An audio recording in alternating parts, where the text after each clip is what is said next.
आपकी इसी बात पर याद आया, विपक्ष का एक आरोप ये भी है, घुसपैठ रोकना तो आपका काम है। घुसपैठ कितनी रुकी और उसके लिए क्या ऐसी सॉलिड योजना है कि घुसपैठ नहीं हो आगे? अब देखिए, बंगाल झारखंड में हमारी सरकारें नहीं हैं।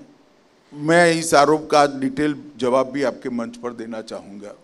जिन्होंने बांग्लादेश का बॉर्डर देखा होगा, कश्मीर का, पंजाब का बॉर्डर देखा होगा, उनको मालूम है बॉर्डर कोई सीधा साधा पटने शहर की रोड की तरह नहीं है। वहाँ सैकड़ों नदी नाले हैं, बड़ी बड़ी नदियाँ हैं, बड़े घने जंगल हैं, ऊंची पहाड़ियों की चोटियाँ हैं, पत्थरों से बनी भी बॉर्डर है, जहाँ फिजिकली भौतिक स्वरूप में फेंस लगाना संभव ही नहीं है।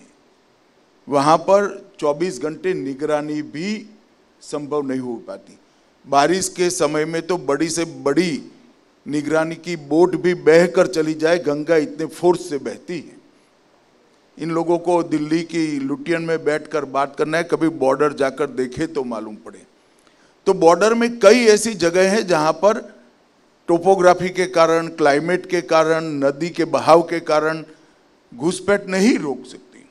मगर घुसपैठिया घुसकर सबसे पहले कहाँ आता है? कोई गांव में तो जाएगा। वो गांव का पटवारी क्या करता है? पटवारी को क्या मालूम नहीं पड़ेगा नए 25 लोग गांव में आ गए हैं? थाने को मालूम नहीं पड़ेगा। मगर घुसपैठ इसलिए हो रही है कि बंगाल और झारखंड में पटवारियों को और थाने को सूचना है कि लाल जाजम बिठाकर इनका स्वागत करिए, हमें वोट देते। क्यों गुजरात से घुसपैठ नहीं होता है? क्यों राजस्थान से नहीं होता है? क्यों अब आसाम में रुका हुआ है? क्योंकि वहां पर भारतीय जनता पार्टी की सरकारें आई है। मैं तो बंगाल के मतदाताओं को भी कहना चाहता हूं, अगर बंगाल में घुसपैठ रोकनी है तो इस बार पलट दीजिए दीदी की सरकार, हम घुसपैठ रोक कर बताएं। तो अमित शाह कखन की बोले निजेई होयतो जाने ना बा भूले जाई। उन्हीं निजे बोलें कथा कथा क्रोनोलॉजी मुताबिक ऐसा ऐसा हो रहे हैं। क्रोनोलॉजी देखिए, अर्थात समय देखुन, बछर देखुन। तो उन्हीं निजे क्रोनोलॉजीटा पढ़ते भूल करছেন বা দেখেন না।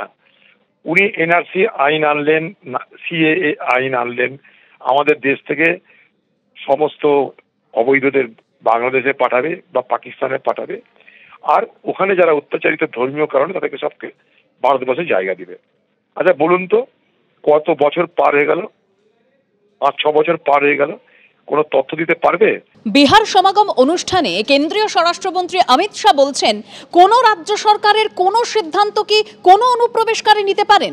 তিনি যদি দেশের নাগরিক না হন তাহলে ভোটার কি করে হবেন? দেশের প্রধানমন্ত্রী, রাজ্যগুলির মুখ্যমন্ত্রী কে হবেন সেটা বিদেশিরা ঠিক করবে। এসআইআর হলে জ্বালাটা কোথায়? নির্বাচন কমিশন এসআইআর করে অনুপ্রবেশকারীদের তাড়ালে ওদের পেটে ব্যথা কেন? অনুপ্রবেশ হতে দিয়ে বিরোধীরা ভোট ব্যাংক তৈরি করেছে, যার বলে ক্ষমতায় টিকে থাকা যায়। আমরা বলছি গোটা দেশে এসআইআর চালু করে খুঁজে খুঁজে অনুপ্রবেশকারীদের ডিলিট করতে হবে।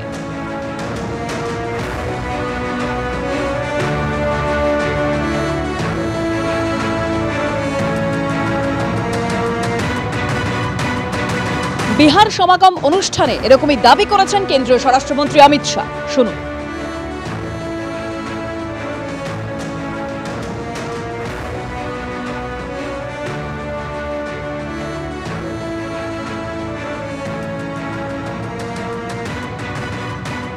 बिहार की सरकार का फैसला कोई घुसपैठिया कर सकता है क्या? करना चाहिए क्या? हमारे लोकतंत्र की मूल बात हमारा चुनाव है, और चुनाव के अंदर मूल इकाई मतदाता सूची और मतदाता है। जो देश का नागरिक नहीं है वो कैसे देश का मतदाता बन सकता है?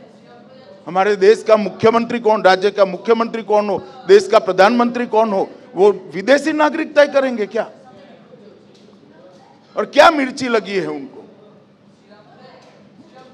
चुनाव आयोग अगर एसआईआर कर मतदाता सूची से घुसपैठिए को निकालता है तो उनके पेट में दर्द क्या है, क्या तकलीफ है?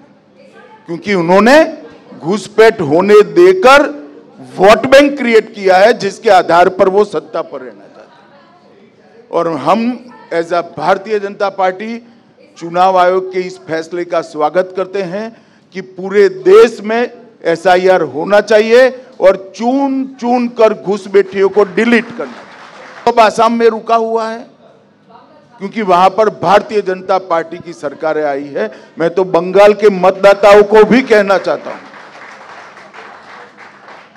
अगर बंगाल में घुसपैठ रोकनी है तो इस बार पलट दीजिए दीदी की सरकार, हम घुसपैठ रोक कर बताएं।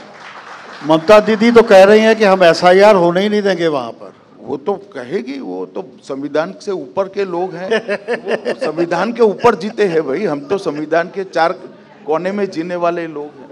65 লাখ ভোটারের নাম বাদ দিয়েছিল বিহারে, তার মধ্যে থেকে 23 লাখের নাম তুলতে হয়েছে আবার সুপ্রিম কোর্টের কাছে ভেচানি খাওয়ার পরে। কেন তুলতে হয়েছে? কারণ তারা ভারতবর্ষের বৈধ নাগরিক। তাদের নাম বাদ দিয়েছিল কেন নির্বাচন কমিশন? বিজেপিকে সুবিধা পাইয়ে দেওয়ার জন্য, ভোট চুরি করে ভোটে জেতার জন্য। অর্থাৎ যেই অভিযোগ সারা ভারতবর্ষে বিরোধীরা করছিল সেই অভিযোগকে কার্যত স্বীকৃতি দিল বিহারে এই 23 লাখ লোকের নাম তুলে দিয়ে। কোনো অনুপ্রবেশকারী বিষয় নয়, কোনো অনুপ্রবেশকারী গল্প নয়। যারা বৈধ নাগরিক, যারা বিজেপিকে ভোট দেয় না, বেছে বেছে টার্গেট করে তাদের নাম বাদ দিতে হবে। অনুপ্রবেশকারীদের রাখবার কথা কেউ বলছে না। অমিত শাহ একটা ন্যারেটিভ তৈরি করার জন্য এই কথা বলছেন। যদি ওনার দাবির সার্বত্তা থাকতো তাহলে বিহার ওনার এই দাবির সপক্ষে কিছু না কিছু তথ্য তুলে ধরতে পারতো, কিন্তু বিহারের এসআইআর এ অনুপ্রবেশকারীর সংখ্যা কার্যত শূন্যের ঘরে। তার জন্য অমিত শাহ প্রতিটি কথা মিথ্যে কথা বলছেন। মহারাষ্ট্রে ভোট চুরি করে ক্ষমতায় এসেছেন, হরিয়ানায় ভোট চুরি করেছেন, বেঙ্গালুরুর ভোট চুরি প্রকাশ্যে ধরা পড়ে গেছে। আর যখন বিরোধী দল সাংবাদিক বৈঠক করে দেখাচ্ছে কিভাবে ভোট চুরি করেছে, তখন নির্বাচন কমিশন পাল্টা সাংবাদিক সম্মেলন করছে না। সম্মেলন করছে কে? অনুরাগ ঠাকুর বিজেপির নেতা অথবা শুভেন্দু অধিকারী বিজেপি।